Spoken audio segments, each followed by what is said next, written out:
Hey everyone, welcome to Simplilearn's YouTube channel. In this tutorial for today, we will explore the most frequently asked and important interview questions and answers for cybersecurity for all the different levels of proficiency, starting from freshers to experienced. Cybersecurity is crucial in today's digital world, protecting sensitive data from cyber threats and attacks. As cybersecurity risks grow, businesses are investing heavily in security measures, creating a surge in cybersecurity job openings. Roles in security analyst, ethical hacker, and SOC analyst are in high demand across all the industries. Professionals with skills in network security, penetration testing, and cloud security are highly sought after. Preparing for cybersecurity job interviews require knowledge of key topics like encryption, firewalls, threat detection, and risk management. Having a strong list of frequently asked questions will help you boost confidence and readiness. Strong cybersecurity awareness also helps individuals and organizations stay safe in evolving threats. Now, without further delay, let's get started with the cybersecurity interview questions and answers. That said, if these are the type of videos you'd like to watch, then hit that like and subscribe buttons and the bell icon to get notified. Just for a quick info, if you want to upskill yourself, master cybersecurity skills, and land your dream job or grow in your career, then you must explore Simplilearn's professional certificate program in cybersecurity. Simplilearn offers extensive cybersecurity training. This program is designed to equip you with skills required to become an expert in the rapidly growing field of cybersecurity. This cybersecurity program aims to help you stay updated of all the latest trends in cybersecurity as well as for the future. That's not all. You also get operating system fundamentals, system architecture, virtual memory concepts, networking concepts, network protocols, firewall and security protocols, and many more. After completing this professional certification, thousands of learners have transitioned into a cybersecurity role as a fresher or moved on to a higher paying job and profile. If you are passionate about making your career in this field, then make sure to check out the link in the pinned comment and description box below to find more details about the wide range of cybersecurity certifications based on your experience and areas of interest. Now, without further delay, let's get started with the cybersecurity interview questions and answers. Now, let's begin with the first question. What is the role of DNS in cybersecurity? Now, the answer for this question is DNS, or also known as the Domain Name System, translate domain names into IP addresses. Attackers exploit it using DNS spoofing, cache poisoning, or tunneling into redirect users or exfiltrate data. Now, proceeding ahead, we have the next question. What is phishing? Provide an example. So, phishing is a social engineering attack where attackers trick users to revealing credentials via fake emails or websites. For example, a fake email from PayPal asking login details, or an email claiming to be from a bank requesting the recipient to provide their login credentials by clicking a link that leads to a fake website. Now, the next question is how encryption is different from hashing. Encryption converts data into ciphertext and can be decrypted back. Hashing is a one-way function that transforms data into a fixed length hash, which cannot be reversed. Now, question number 4. What is a firewall and why is it used? A firewall monitors and controls incoming or outgoing network traffic based on security rules preventing unauthorized access and cyber threats. Now, proceeding to question number 5. What is a three-way handshake? It's a TCP process where a client and server establish a connection using SYN, ACK, and ACK packets, ensuring reliable data transmission. So basically, the client sends SYS, or also known as synchronized packet, to the server to check if the server is up or has open ports. The server sends SYN ACK packet to the client if it has open ports. Lastly, the client acknowledges this and sends back an ACK or acknowledgement packet back to the server. Proceeding ahead, we have the sixth question. What is a VPN and why is it used? A VPN, or also known as the Virtual Private Network, encrypts internet traffic, ensuring secured remote access and protecting data from interception. Now, the seventh question. What are the common techniques for securing a computer network?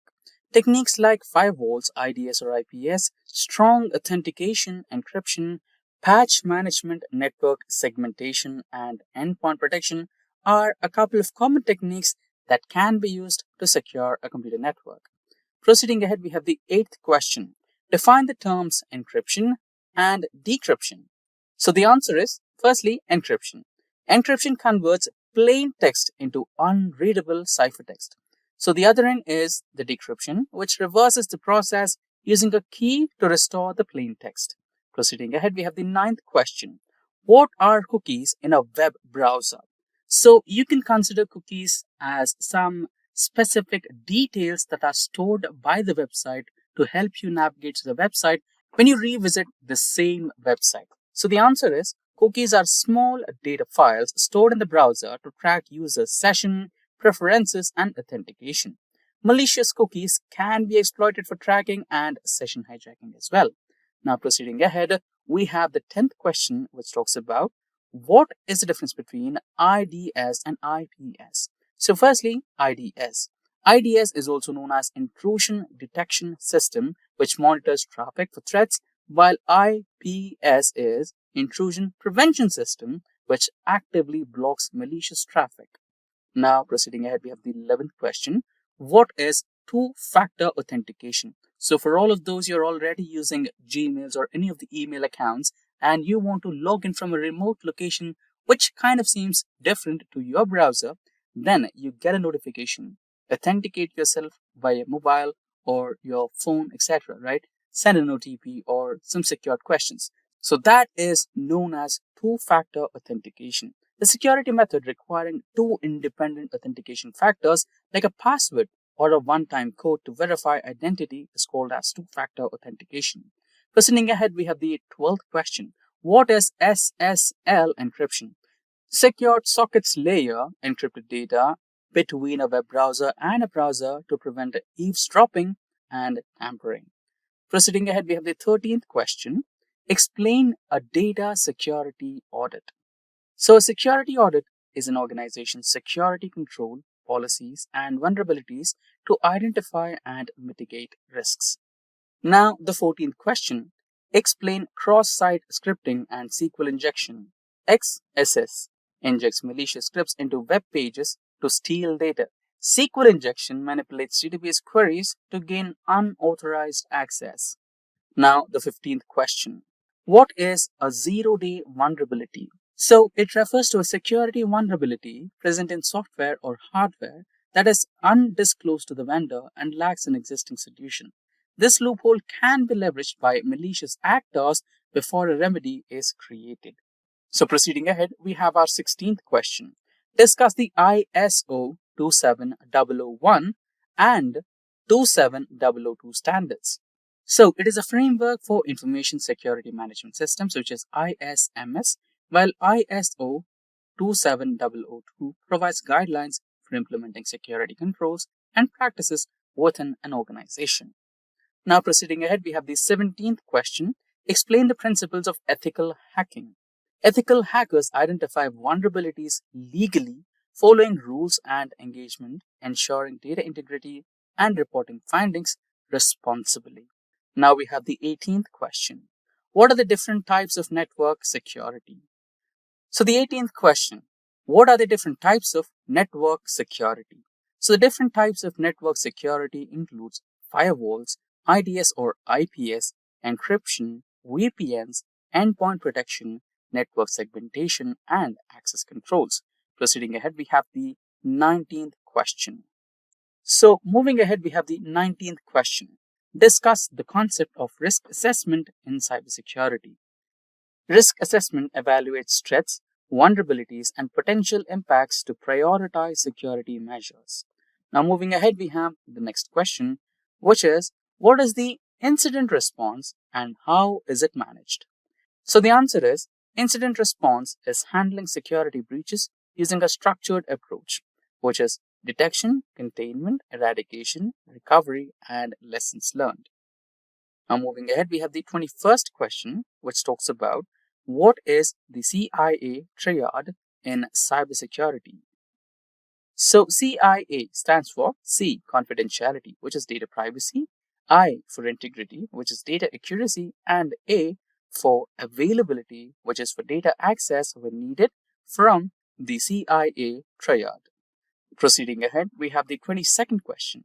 What is network sniffing? Capturing and analyzing network traffic using tools like Wireshark, which attackers exploit to intercept sensitive data, is called as network sniffing. Now, the 23rd question. How do you manage cryptographic keys? Using key management systems like KMS, rotate key regularly, use strong storage methods, and enforce least private access, you can manage the cryptographic keys. Now we have the 24th question. Define the terms virus, malware, and ransomware. So the answer for this question is firstly, a virus. Virus replicates and spreads. Next is malware, includes all malicious software. And lastly, the ransomware, where data gets encrypted and the attacker demands payment for decrypting the data. Now, the 25th question. What is the difference between HIDS and NIDS? So, HIDS is host-based IDS, which monitors systems activity on a device, while NIDS is network-based IDS, which analyzes network traffic for threats. Now, proceeding ahead, we have the 26th question, which asks about explain data leakage. So, unauthorized data exposure via breaches, insider threats, or misconfigurations prevented by DLP or data loss prevention tools is known as data leakage. Now, proceeding ahead, we have the 27th question. What is port scanning? A technique used to identify open ports on a system, often used by attackers to find vulnerabilities, is called as port scanning. Proceeding ahead, we have the 28th question. How often should you perform patch management? So, standard wise, the answer for this question is it should be done as soon as it is released. And in some cases, it should be done regularly based on risk-based approach and typically for monthly standard patches and immediately for critical vulnerabilities. Proceeding ahead, we have the 29th question. How would you reset a password protected BIOS configuration? Now, the answer for this question is since BIOS is a pre-boot system, it has its own storage mechanism for setting and preferences. A simple way to reset is by popping out the CMOS battery so that the memory storing the settings lose its power supply, and as a result, it will lose its setting. Now, proceeding ahead, we have the 30th question. What is a botnet? So the answer for this question is a network of compromised devices controlled remotely to launch cyber attacks such as DDoS or spam campaigns is known as a botnet. Now the 31st question. What is the difference between a threat, a vulnerability, and a risk? So the answer is a threat is a potential danger. A vulnerability is a weakness. And lastly, a risk is a probability of exploitation. Now 32nd question. What is cognitive cybersecurity? AI-driven cybersecurity that uses machine learning and natural language processing to detect and respond to threats is known as cognitive cybersecurity. Now, the 33rd question. What is a block cipher? A block cipher is a symmetric encryption method that encrypts data in fixed-size blocks such as AES. Now, 34th question. What do you mean by shoulder surfing? So, it's a very simple answer. Basically, someone which is observing your screen or keypad to steal credentials or sensitive data is called as shoulder surfing. Now, 35th question. What do you mean by system hardening?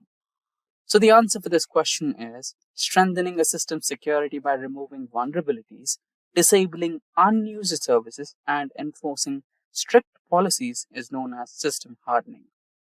Now, the 36th question for the day. How to prevent MITM? So the answer is to prevent MITM, you have to use SSL or TLS VPNs, multi-factor authentication, and avoid untrusted networks to prevent man-in-the-middle attacks. Now, 37th question is, what is a ransomware? So the answer for this question, before we get started, we briefly had a discussion about ransomware in our previous questions. Now let's have a detailed explanation for this one. Ransomware is a type of malware that encrypts data to make it inaccessible to computer users. Cybercriminals use it to extort money from the individuals and organizations as well that hack the data and hold the data hostage until a certain amount of ransom is paid. Now, proceeding ahead, we have the 38th question. What is public key infrastructure? So, the PKI, or also known as the public key infrastructure, issues digital certificates to secure communication, protect data, and provide unique identities. It uses public private key pairs, requiring a strong infrastructure to safeguard public keys from the attackers. Now, 39th question. What is a proxy firewall? A firewall that filters traffic at the application layer, acting as an intermediary between users and the internet, is called as the proxy firewall. Now we have the 40th question. What do you mean by penetration testing? So, a penetration testing is a simulated attack on systems to identify vulnerabilities before real attackers exploit them.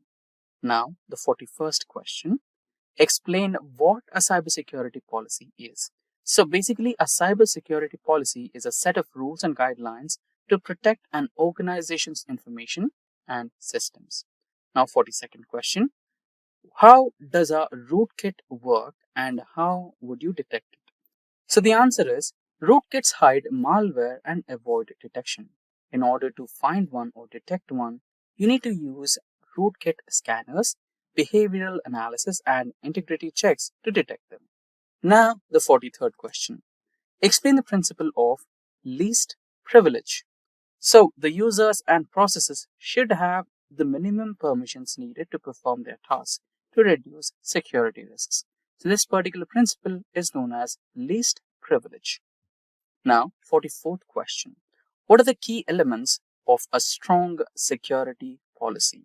So, the answer for this question is access control, encryption, incident response, audit logging, risk management, and compliance requirements. So these are the key elements for a strong security policy. 45th question.